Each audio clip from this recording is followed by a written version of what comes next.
crowd support. Paul Licuria, always plenty of support. And, of course, the lovely Eliza Campanga. Mate, how's your week been? It's been good. We've trying to put together 2 dances, but it's been interesting. There's been a little bit more pressure this week. 3 10s last week. Are you a footballer? Are you a footballer on a dancing show, or are you a professional dancer who just happens to have played AFL football? You're amazing, mate. Thank you, mate. No, look, it's a lot of fun. We've put a fair bit of work, like everyone else, into this week, so it's going to be a great night. Fantastic. Well, let's get into it. You guys are first up with one of the most flirtatious Latin dances, the cha-cha-cha. But first, let's find out how last week's perfect score affected this dynamic duo. 10. And Richie. 3 10s, I cannot believe it. I know it's going to be hard to back up, so I feel like I'm under a fair bit of pressure now. I want you to boot me off with your hip. But we've got the cha-cha this week. You're not doing it with your PP, you're doing it with that. Oh. Paul's been a little bit embarrassed about some of the moves in the cha. We're like this. Bum. The body positioning is going to be a little bit uncomfortable at times. Side, together. I can't do that. Oh man, I shouldn't be doing this. But particularly with Barb sitting there. Dun, dun, dun, It's taken me 7 weeks to realise that, 1, I'm a chance to win this thing, and 2, I really do want to win it. Dancing the cha-cha-cha. Ladies and gentlemen, please welcome Paul Licuria and his partner Eliza Campanga to the floor.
Paul and Eliza bringing sexy back. What do you reckon? Did he bring sexy back? Yeah, I think so. Mate, is your wife going to speak to you again? Is Barb going to speak to you? Is she in the audience? Of course she is. I've been rehearsing that one at home. With Barb's? Barb's, yeah. Well, I think it showed, but Thank you so much. Happy with the dance, Eliza? Very happy. Fantastic. Let's see what the judges thought. Todd? Yeah, the energy was good. It was a little stiff, a little wooden, I think. I needed to get a little bit more body into it. It was. I would have used your PP a little bit more if I was you. But, do you know what? I am a fan of you guys, as you know, but I just hope that the want to win is not going to do your head in, because to me you didn't inhabit the natural personality of that dance. And in the Rumba last week, you did. You just inhabited the whole thing. That, I saw a series of technical steps strung together. That's not going to win you the competition. You've got to put the personality back in. Don't lose that. No, okay. Thanks, Todd. Thank you, Thanks. Todd. Good. Helen, did you enjoy that one? Look, some parts of that I do agree with. I think you've got to take the pressure off yourself because the only thing you have control of is how you dance.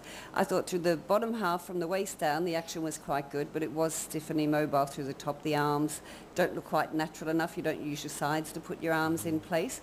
And you had a little hiccup with the rhythm at the very beginning, but that's okay, you're allowed to do that, you know, but in general you stayed in time from start to finish every week. So just work on the mobility through the top. Yeah. Good job. Mark Wilson. Well, Paul, I think you backed up pretty well, because to have such a great result last week and come out and do what you did tonight, I thought it was a great effort.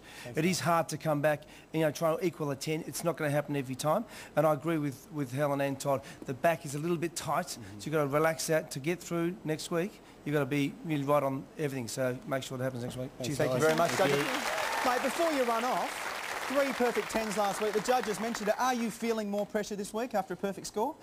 Not really, mate. I think everyone's under pressure at the moment, you know, being the last 4, so I just try to put it behind me and focus on this week, 1 week at a time, mate. Good man, good man. You've got another dance tonight. Head back and see Sonia in the green room.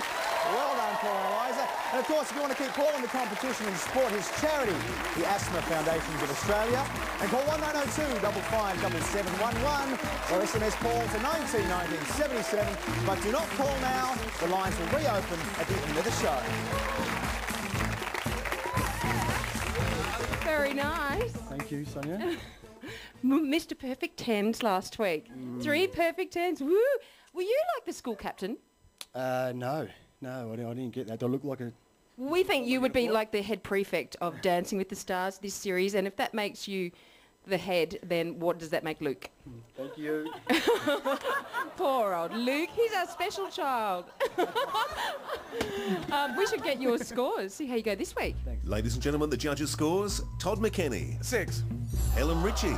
7. Mark Wilson. 7. Okay. Total of 20. First cab off the rank. Judges are always going to score you a little lower. Is that all right? Yeah, look, I'll take that. There was a couple of little hiccups there, but we'll work out the next one. We'll come out hard. You will. And I don't know if this is the right time to tell you, Paul, but I'm having your baby. Absolutely. Not now. No, just before I die. Oh, okay. Okay, Dan.